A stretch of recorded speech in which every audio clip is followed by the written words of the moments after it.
What's up, guys? Welcome to Top Speed, and with me today is the all-new Royal Enfield Guerrilla 450.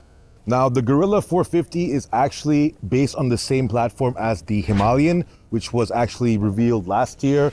The development of this bike started around the same time as the Himalayan as well, which is about 5 years ago. So this bike has been in the making for a while now. As you can see, it definitely is a very unique machine. The design is something that we're not really used to from Royal Enfield, but they're calling this a neo-retro motorcycle. Obviously, they're having that Royal Enfield DNA in this motorcycle, and you can see that it definitely stands out from their portfolio. I mean, there's nothing like it in the market right now.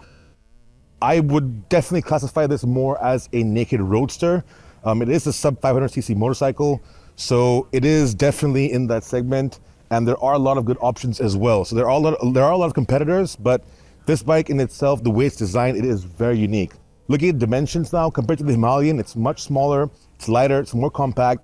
Starting with the fuel tank, it's about a 3-gallon fuel tank now. It's really small, it's really low as well. It's not really up high, so when you're riding the bike, it does feel a little weird, but you get good grip with your knees on it. The tank is quite nice, very compact.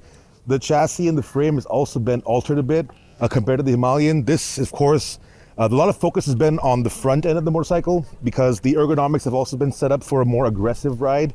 It's more of an urban motorcycle to be ridden in the city, on city roads. This is not something you want to tour on, although you could if you wanted to. And also, this is not something you want to go off-roading on. So this is definitely not a scrambler also in that sense. It does get knobby tires, which are pretty cool. It adds to the entire aesthetic of the motorcycle. And overall, there is a lot of muscle on this bike. So it does look a little bit aggressive. You obviously get the signature round headlight, which looks pretty cool also. And you've got a lot of instrumentation, upgrades as well. So as you can see right here is the Sherpa engine. It's a very compact engine. It's a 450cc, which is about 27 cubic inches. It gets about 40 horsepower and 28 or 29 pound-foot of torque. So it does have a lot of torque. Horsepower is not as high as some of the competitors, which we'll talk about later, but definitely this engine really is phenomenal. It's got great mid-range. Torque, really, it's instantaneous. Whenever you want that power, doesn't matter what gear you're in, you really get that excellent acceleration. So you get ride-by-wire as well. There are 2 riding modes with that, and that is performance and eco. In performance, obviously, it stands for performance, so you get better performance, better throttle response. When you put it to eco mode, you actually get a little bit less power in the lower gears. The biggest difference, but definitely people who want to have a much more relaxed ride will enjoy that for sure. You also will save, a lot of fuel if you're riding in the city in your eco mode. So now let's talk about the chassis, the suspension of this motorcycle right here. This does not get upside down forks. They want to keep it that retro theme, so it gets conventional forks. The rake has been changed a little bit as well compared to the Himalayan. It's got new tires. It's got 17 inches on both, but they are pretty chunky and they are knobby tires.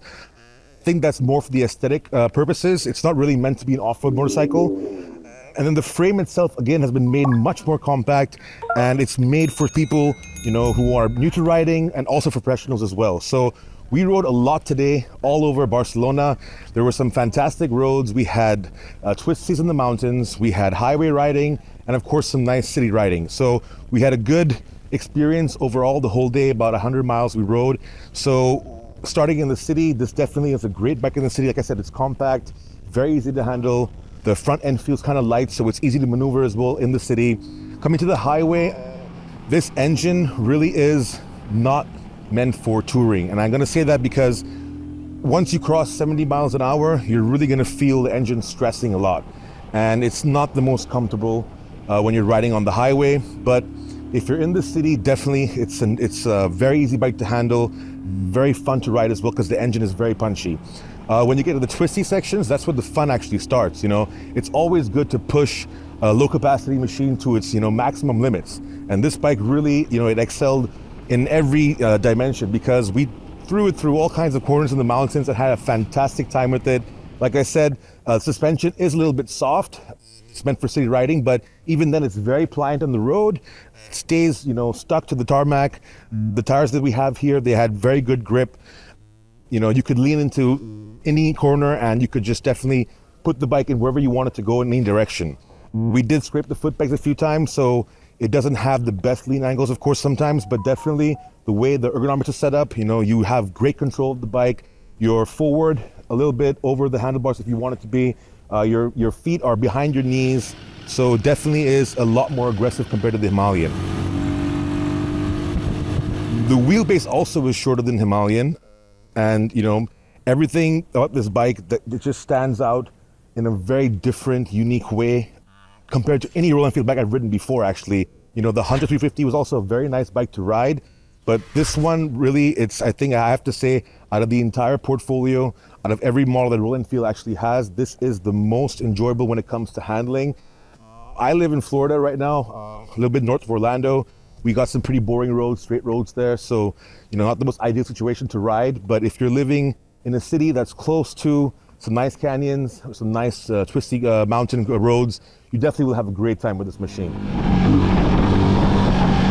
So there are also a lot of accessories available for this bike. You can do a lot of different modifications. You can go on Royal Enfield's website and you can see all the different parts they have. One thing I want to mention is the seat height is very low on this machine. Right now we got it on the center stand. I'm 6'3", I weigh about 250 pounds, and this seat is extremely low. That does not hamper the overall feel and seating position, but I definitely think that, you could get a little bit of a higher seat, and you can actually. They have the option for that, and they have a bench seat as an option.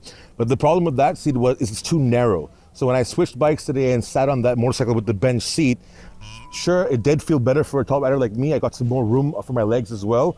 But when we're riding on the highway for about, I think, 20 minutes, my butt started to hurt really bad. And it's not the most comfortable. Again, I'm a very big guy, so that could be probably one of the main reasons. But definitely the stock seat is great for most riders, I would say. Also the fuel tank, because it's a 3-gallon fuel tank now, you really don't have that much of a range. Royal Enfield has mentioned to us that they have increased the fuel efficiency. So you're expected to get about 30 kilometers per liter. You'll have to translate that to miles per gallon. And really, we were getting on the new instrument cluster, we were getting around 25 kilometers per liter. And speaking about the instrument cluster, there are now two options, of course. You have the analog dial, and now you have a brand new all digital dial, and it's pretty cool. It's got a lot of features. It's got great instrumentation as well. You've got a joystick here on the handlebar, which you can toggle through all the different functions. You can connect your phone for tripper navigation. You can listen to music, all kinds of things. Overall, the controls, the buttons, everything, the fit and finish is fantastic. The quality is top notch. I have to say that Royal Enfield, over the years, they've really improved their quality. Going back to the 650 Twins with that engine and those motorcycles, they're really like world-class products. The new Himalayan itself is a phenomenal product. And now they have the Guerrilla, which again is an outstanding machine. There's no loose wiring anywhere. There's no empty spaces in the midsection.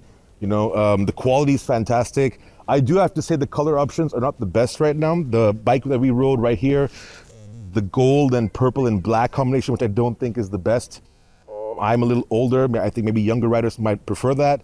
But I also don't like the stickers that they got here. You can clearly make out that they're stickers, not really paint. So that looks a little, I don't know, I would say cheapish, but doesn't look the best. But, if you look at the entire machine, everything they've done, the quality, it really is top notch. So unlike the Himalayan, where you can actually switch the rear ABS off, you cannot do that with this machine. And like I said before, this is not meant for off-road riding, so you really don't have to do that at all. The ABS has been tweaked here as well. They've got new brakes as well, new disc brakes. So stopping power is fantastic. And, when we were riding up on the hills and we were, really pushing this bike, the brakes actually did a phenomenal job. The stopping power is pretty good. The clutch feels great. It's also got a slipper clutch. So upshifting, downshifting, whenever you wanted to without the clutch was fantastic. So you could really push this machine. And I've always said it before and I'll say it again. When you have a smaller bike which you can push to its maximum limit, it's always more fun than riding a bigger machine. And this bike is very confidence inspiring. You could be a beginner, you could be a pro, and you're definitely going to have a lot of fun with it. You'll feel the bike, obeying every command of yours, and it just definitely is a great option. So let's talk about the competition right now, because this bike definitely is a unique bike, but there are some other machines or motorcycles in this sub 500cc category that will be competitors with this. So you're looking at obviously the KTM Duke 390, another phenomenal bike to ride, but This one gets more torque. The Guerrilla definitely has more torque than it. You also got the MT-03 from Yamaha, which another is one of my favorites actually. I love that engine. This, of course, again gets more torque, more horsepower. And then you also have the Z400, which again is a phenomenal machine in terms of performance. That is the best bike in this segment, hands down. It's got, amazing riding dynamics, plenty of power, and it really is a fantastic motorcycle. This is going to be a much more affordable option, I'm presuming. They haven't announced the price yet, but we're guessing it'll be between $5,000 to $6,000 US when it comes to the US. And that will probably be next year because the Himalayan is still not here yet.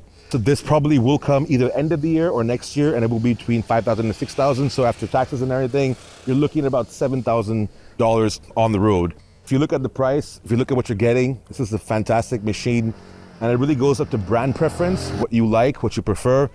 If I was looking for a bike in this segment, if I was a Royal Enfield fan, I still wouldn't buy this. I would buy the Himalayan.